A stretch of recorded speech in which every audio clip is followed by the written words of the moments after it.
ఇప్పుడు ప్రెజెంట్ మన different type of work కల్చర్‌లో వర్క్ లోడ్ ఎక్కువైతుంది సార్. అంటే ఓకే. ఎవరు చూసినా నాకు స్ట్రెస్ వస్తుంది. సిగరెట్ తాగుదాం, కాఫీ తాగుదాం అని చెప్పి వెళ్తుంటారు. అసలు ఈ స్ట్రెస్ వల్ల బ్రెయిన్ పైన గాని, నర్వస్ సిస్టమ్ పైన గాని ఎంత ఇంపాక్ట్ చూపిస్తది సార్? నేను యాక్చువల్లీ హ్మ్, రీసెంట్‌గా 'మహాభారతం' బుక్ హ్మ్. చదువుతా ఉన్నా ఒక వెర్షన్‌లో. దాంట్లో ఒక మంచి లైన్ చదివానండి. సో, దాంట్లో ఒక రాజ్యం సరిగ్గా నడవాలి అంటే హ్మ్. రాజు దాన్ని ఒక ధనస్సును, ఒక బోని మెయింటైన్ చేసినట్టు మెయింటైన్ చేయాలి. హ్మ్. దాని దారం మరీ టైట్‌గా అయిపోతే ధనుస్సు విరిగిపోతుంది. లూజ్‌గా ఉంటే ధనుస్సు పనిచేయదు. హ్మ్. సో, స్ట్రెస్ కూడా అట్లాంటిదే. స్ట్రెస్ లేకుండా మనము అన్నీ అచీవ్ చేయలేం లైఫ్‌లో. కొద్దిగా స్ట్రెస్ అనేది అవసరము. స్ట్రెస్ ఎక్కువగా తీసుకుంటే అప్పుడు ప్రాబ్లమ్స్. హ్మ్. సో, స్ట్రెస్ లేని లైఫ్ అనేది కూడా కరెక్ట్ కాదు. కొద్దో గొప్పో స్ట్రెస్ అనేది ఉండాలి. హ్మ్. స్ట్రెస్ ఎక్కువ అవ్వడం అప్పుడు ప్రాబ్లమ్స్ అనేవి స్టార్ట్ అవుతాయి. సో, ఎవ్వరికైనా స్ట్రెస్ ఉంటుందండి లైఫ్‌లో. స్ట్రెస్ మనం తట్టుకోలేకపోతున్నాం. మనము కోప్ చేసుకున్న మనం ఎఫర్ట్ పెట్టినా కానీ స్ట్రెస్‌ని మనము కంట్రోల్ చేసుకోలేకపోతున్నాం. అప్పుడు దానివల్ల నెక్స్ట్ ప్రాబ్లమ్స్ అనేది వస్తా ఉంటాయి. హ్మ్. ఒకటి మనసు సరిగ్గా ఉండకపోవడం, ఎక్కువగా టెన్షన్‌గా అనిపియడం గానీ, భయంగా అనిపియడం గానీ, లేదు బాధగా అనిపియడం గానీ అట్లా జరుగుతూ ఉంటుంది. సో, సింప్టమ్స్‌ని గుర్తించడం ఇంపార్టెంట్. చాలా మందికి కొద్దో గొప్పో అందరికి ఉంటుంది. ఉన్నంత మాత్రాన అది సమస్య అని కాదు. హ్మ్. అంటే వాళ్ళు స్ట్రెస్ ఉన్నా కానీ వాళ్ళు బానే పెర్ఫార్మ్ చేస్తున్నారు. పనులన్నీ చేసుకుంటున్నారు. వాళ్ళ లైఫ్ బానే ఉంది. వర్క్ కల్చర్ అంతా బానే ఉంది. వర్క్ ఎఫిషియన్సీ బావుంది. ఫ్యామిలీ లైఫ్ మెయింటైన్ చేసుకుంటున్నారు. That's okay. That's within the acceptable norms.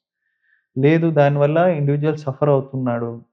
వాడు ముందులా ఉండలేకపోతా ఉన్నాడు. ఎఫెక్ట్ అవుతున్నాడు. అప్పుడు వేరే ఏమన్నా మెజర్స్ తీసుకోవాలనేది చెక్ చేసుకోవాలనమాట. హుహు. మైగ్రేన్ అంటే జనరల్‌గా హెడేక్ వస్తుంటది సార్. ఈ హెడేక్‌కి, మైగ్రేన్‌కి అసలు డిఫరెన్స్ ఏంటి సార్? సో, ప్రతి హెడ్‌ఏక్ మైగ్రేన్ కాదండి. హ్మ్. సో, హెడ్‌ఏక్స్‌లో కూడా చాలా కారణాలుంటాయి. సో, దాంట్లో బట్ మోస్ట్ కామన్ కారణం హెడ్‌ఏక్‌కి మోస్ట్ కామన్ కారణం వచ్చేసి మైగ్రేన్ అన్నమాట. హ్మ్. సో, మైగ్రేన్ హెడ్‌ఏక్ కామన్‌గా చూస్తే అది తలకు ఒకవైపు రావడం. అది జరిగినప్పుడు కొద్దిగా వాంతికొచ్చినట్లుగా అనిపియడం. చాలామంది వామిటింగ్ కూడా చేసేసుకోవడం జరుగుతా ఉంటుంది. హ్మ్. ఆ తలనొప్పి చాలా ఇబ్బందికరంగా ఉంటుంది. ఆ తలనొప్పి ఉన్నప్పుడు వాళ్ళు పని చేసుకోలేరు. హ్మ్. ఎవరైనా మాట్లాడినా చాలా ఇబ్బందిగా అనిపిస్తుంది వాళ్ళకి. అంతా ఆపేసి ఎళ్లి పడుకోవాలనిపిస్తుంది. అంత సివియర్‌గా ఉంటుంది మైగ్రేన్ అనేది. హుహుహు. సో, అన్ని తలనొప్పులు మైగ్రేన్ కాదు. తలనొప్పులు హెడ్‌ఏక్స్ కాజెస్ ఆఫ్ హెడ్‌ఏక్ చూస్తే చాలా పెద్ద లిస్ట్ ఉంటుందది. హ్మ్. బట్ ఓవరాల్ మనం చూస్తే గనక అక్రాస్ ద వరల్డ్ మైగ్రేన్ అనేది it is one of the most common cause of headaches. హుహుహు. అంటే జనరల్‌గా ఇప్పుడు హెడేక్ వస్తే మనం బయటికెళ్ళేసి ఫస్ట్ ఆఫ్ ఆల్ అమృతాంజన్ గాని, జెండు బామ్ ఇవి తీసుకొచ్చేసి అప్లై చేసాం సార్. అవి అవును. ఎంతవరకు పనిచేసాయి సార్? అంటే ప్రతి హెడ్‌ఏక్‌కి ఇప్పుడు చాలా మందికి హెడ్‌ఏక్స్ వస్తా ఉంటాయండి. ఏదో వేరే కారణం మామూలుగా కొద్దిగా స్ట్రెస్‌గా అనిపియొచ్చు. లేకపోతే ఆల్కహాల్ తీసుకొని లేసి నెక్స్ట్ డే అట్లా కొద్దిగా బరువుగా అనిపియడం, హెడ్‌ఏక్ అవ్వడం జరుగుతా ఉంటుంది. సో, హెడ్‌ఏక్ ఎక్కువున్నప్పుడు డెఫినైట్‌లీ పెయిన్ కిల్లర్స్ అనేది వాడొచ్చు. 1 ఆర్ 2 మెడిసిన్స్ వాడొచ్చు. కానీ అది మాటి మాటికి వస్తా ఉంది. దానివల్ల మీ వర్క్ ఎఫిషియన్సీ తగ్గుతా ఉంది. పర్సనల్ లైఫ్‌లో ప్రాబ్లమ్స్ వస్తా ఉన్నాయి హెడ్‌ఏక్ వల్ల. హ్మ్. ఆర్ ఇట్లాంటి లక్షణాలు ఉంటే మాత్రం ఖచ్చితంగా డాక్టర్‌కి చూపెట్టుకోవాలి.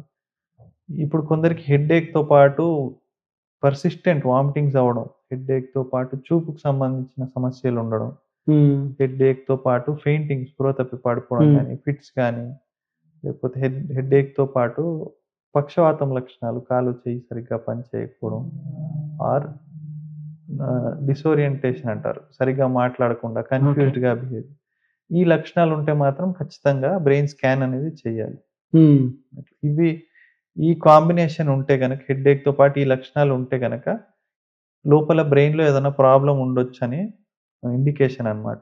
సో, హ్మ్. ఖచ్చితంగా స్కాన్ చేసి చూడాలి ఇట్లాంటి లక్షణాలున్నప్పుడు. ఓకే. ఇప్పుడు ఈ ప్రెజెంట్ స్విగ్గీ గాని, జొమాటో గాని వచ్చిన తర్వాత హ్మ్. ఆన్‌లైన్ ఫుడ్ ఎక్కువైపోయింది సార్. ఫింగర్ టిప్స్ పైన ఆర్డర్ చేస్తున్నాం. అవును. ఫుడ్ వచ్చేస్తుంది. అవును. సో వాడు మన అజీనోమోటో అని ఎక్కువ యాడ్ చేస్తూ ఉంటారు వాళ్ళు అవును. టేస్టింగ్ కోసం. అవును. నెక్స్ట్ మన ఇంట్లో కూడా ప్లాస్టిక్ యూసేజ్ ఎక్కువైంది. అంటే బీపీఏ కెమికల్స్ ఉంటాయి. అవును. సో మనకు హార్మోన్స్ డిస్రప్టింగ్ కెమికల్స్ అవునవును. వాటి వల్ల మన బ్రెయిన్‌లో ఎట్లా ఐ మీన్ ఎఫెక్ట్ ఉంటది సార్? ఉంటుందండి మీరు చెప్పినట్లు. సో, ఒకటి ఇప్పుడు అజినోమోటో ఇట్లాంటి సబ్‌స్టెన్స్ వల్ల చాలా మందికి మైగ్రేన్ ట్రిగ్గర్ అవుతుంది. Okay. It is one of the common cause of triggers for migraine.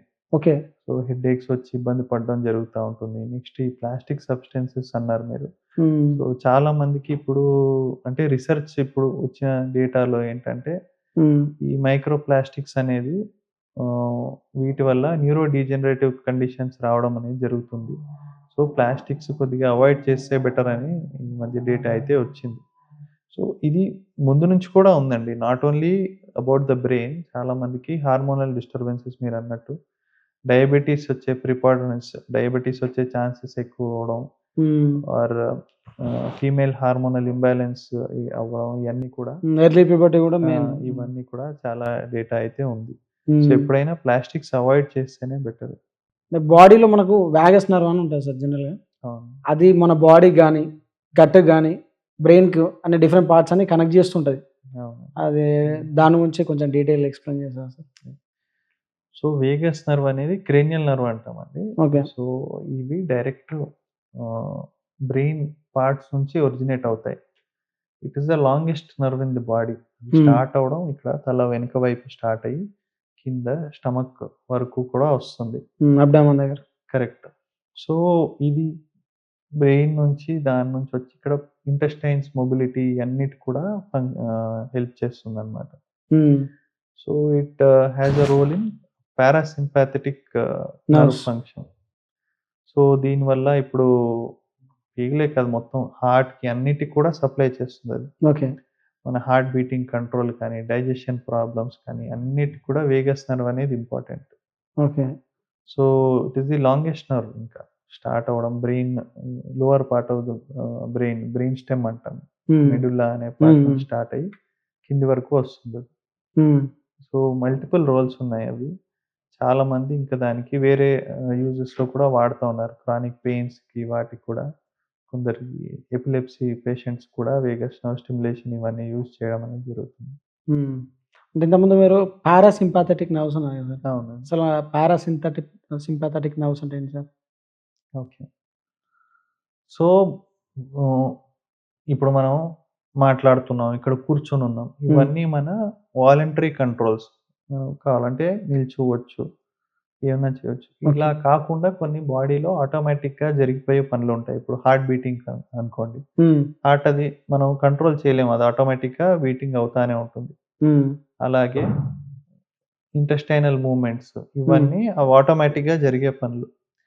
ఈ ఆటోమేటిక్‌గా జరిగే పనులన్నిటి కూడా ఆటోనామిక్ నర్వస్ సిస్టమ్ అని ఉంటుంది. ఒక సిస్టమ్ కంట్రోల్ చేస్తుంది వీటిని. హ్మ్. దీంట్లో 2 పార్ట్స్ ఉంటాయి. ఒకటి సింపాథెటిక్ నర్వస్ సిస్టమ్. ఇంకోటి పారాసింపాథెటిక్ నర్వస్ సిస్టమ్ అని. ఓకే. సో, ఇవి 2 కాన్స్టెంట్‌గా పనిచేస్తా ఉంటాయి. హ్మ్. So, sympathetic nervous system function చూస్తే అది ఆహ్, హార్ట్ బీటింగ్‌ని పెంచుతుంది. పారాసింపాథెటిక్ తగ్గిస్తుంది. ఓకే. అలాగే ఇంటెస్టైనల్ మొబిలిటీ ఇవన్నీ సింపాథెటిక్ సిస్టమ్ వల్ల ఇంటెస్టైన్స్ కదలిక పెరుగుతుంది. హ్మ్. సెక్రీషన్స్ అనేవి పెరుగుతాయి. పారాసింపాథెటిక్ దానికి అపోజిట్ తగ్గిస్తుంది. సెక్రీషన్స్ ఆపేస్తుంది ఇట్లా. సో, హ్మ్. ఇవి కంటిన్యూయస్‌గా పనిచేయడం వల్లనే బాడీ ఎఫిషియెంట్‌గా పనిచేస్తుందన్నమాట.